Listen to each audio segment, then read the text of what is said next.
संसदीय समिति ने यूपीआई ट्रांजैक्शंस पर शुल्क लगाने का सुझाव दिया है। सुझाव में कहा है कि छोटे कारोबारियों को और स्ट्रीट वेंडर के लिए तो ट्रांजैक्शन मुफ्त रहें, लेकिन बड़े संस्थानों और बैंकों के लिए ट्रांजैक्शन पर शुल्क लगाया जाना चाहिए ताकि यूपीआई को चलाने का खर्च निकाला जा सके। सर, ये कितनी आपको लगता है सही सिफारिशें और दरअसल और क्या क्या सिफारिशें की गई हैं?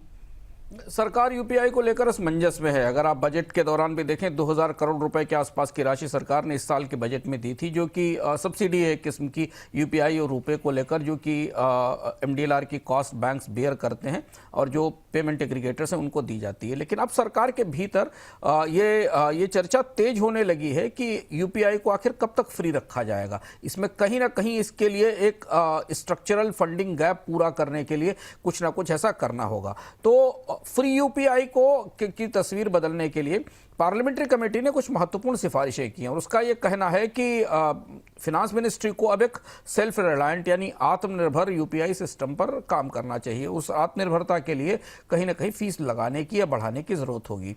तो यूपीआई का जो स्केल है करीब करीब 100 से 150 बिलियन के आसपास ट्रांजैक्शंस होते हैं। 600 मिलियन से ज़्यादा यूजर्स हैं जो स्मार्टफोन पर और डेस्कटॉप पर और फ्यूचर फोन्स पर इसका इस्तेमाल कर रहे हैं।